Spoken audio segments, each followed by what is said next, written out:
What? Is that thing made from steel? Yes, steel, the same stuff they build bridges and skyscrapers and tanks from. Strong, tough steel.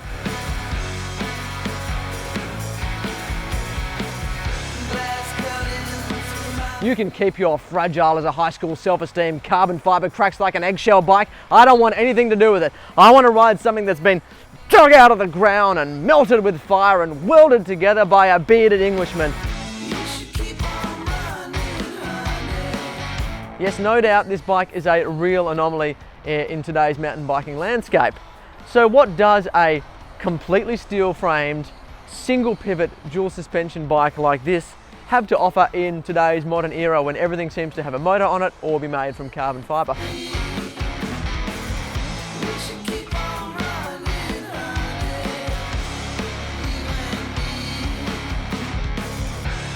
Oh my God, it's hot. So what are we looking at here with the Starling Murmur 29er? Well, it's 140 mils out back, 150 millimeters up front. So not huge travel numbers, but the way that this bike presents and rides makes you think that it's a little bit bigger and has longer legs than that. The suspension system is a true single pivot design. There's no linkage driving the shock or anything like that. It's just a swing arm straight onto the shock, and that's something you don't see too often nowadays. The whole bike is built from steel. The front end and rear end are both made from Reynolds 853. Now, we don't know much about steel tubing, to be honest, but all the steel aficionados we've talked to go, ooh, 853. So it must be quite nice, we guess.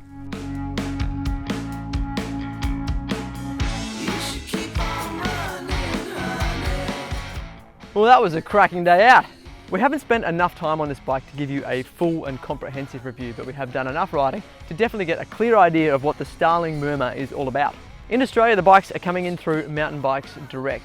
They do a frame and shock combo for $3,950 with the shock that we have here, the DVO Topaz Air. Alternatively, you can get the bike sans shock if you want to equip it with something different. The bike we're riding is shod with 29-inch wheels with 2.5-inch tyres. You can fit 275 plus wheels to this bike, but we frankly wouldn't bother. There are no complete build kits offered through the guys at Mountain Bikes Direct. It's very much a choose your own adventure affair. This bike here is decked out with all kinds of cool stuff that they stock. It's a really eclectic and unique kind of spec on this bike, and we'd imagine that a lot of people who are building up this bike are going to do the same. They're going to want something that's totally unique, that there will be nothing like it out on the trails. And that's a big part of the appeal of riding something different like this. There's no doubt about it. Plenty of people out there are going to balk at the idea of paying almost $4,000 for a frame set that isn't made from carbon fiber. But in this case, the value of this bike is in the ride quality, not necessarily the materials used. And there is something lovely and simple about it. It's the kind of bike that mechanics just adore, for good reason. Obviously, there's just the one set of bearings to look after with one whopping big axle through it all. But in addition to that, all of the cables are externally routed. So there is absolutely no mucking about trying to thread them through the frame. There are no weird bearing sizes, and there are no funky, strange bolt heads either. This is the kind of bike that anybody can work on. Obviously, being such a simple suspension system without any complicated wheel pads or linkages tuning the shock rate as the bike moves through its travel, you can't expect the most mind-blowing suspension performance. But that said, a well-placed single pivot with a properly tuned shock really doesn't give much up to a more complicated linkage bike. The DVO Topaz Air shock on this bike is a bit of a winner. I found it very simple to set up. The 3 compression modes are all very usable. There's not a ridiculous rebound range either, so it's nice and easy to find the correct settings for you. Although there's not a huge amount of travel, this bike takes a big hit very well. You don't get that harsh clung or clank like you might get with a super stiff carbon or aluminium frame. You can feel the steel frame itself absorbing quite a lot of the impact, and so it just handles itself in a very calm and composed fashion when you start to thump it. The pedaling characteristics of this bike are pretty top-notch really for a single pivot bike. It's very stable under pedaling. There's also no pronounced pedal kickback either. It's certainly not a lightweight build, this bike, and by the time we'd stuck a full bottle of water on there and all of our spares and pedals and whatnot, it was nudging 16 kilos, so a fairly hefty bike. And like most heavy bikes, momentum is your friend when you're climbing. So you've got plenty of room up in front of you to move around on the bike, and that front wheel doesn't want to lift because it's quite long.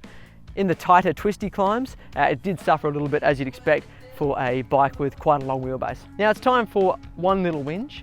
We feel that the aesthetics are a complete letdown, to be honest, and while there are some pretty nice little features like the little laser cut seat stay bridge down there, the paint job sucks. We'd love to see something a little bit cooler and a little bit more inspiring to match what we feel this bike is all about.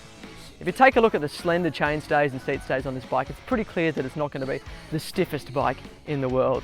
And that's the case, but it really doesn't matter. People who are big fans of steel bikes will often talk about the feel of steel, and it definitely is a thing. The way that a steel frame rides is completely different to an aluminium or a carbon fibre mountain bike. When you ride this bike, it feels calm, it feels smooth, it feels compliant. You get the impression that the frame material itself is doing a lot of the damping. It's not just the suspension having to do all the work.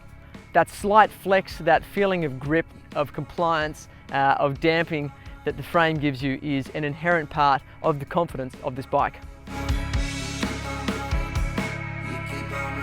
People who love that steel vibe, who love the compliance, comfort and liveliness that you get from a steel frame, but they want it in a long travel package, they're going to go wild for this thing. It's been a lot of fun riding the Starling Murmur 29er. It's always very cool when we have something that is a little bit out of left field roll through the doors at Flow, and so we've appreciated our time on this bike, and it definitely makes us wonder why there aren't more steel frame bikes on the market. We're Flow Mountain Bike. Thank you so much for watching. If you like what we do, please subscribe to the channel, and of course always leave a comment or a question below and we'll do our best to get back to you. Thanks very much. See you next time.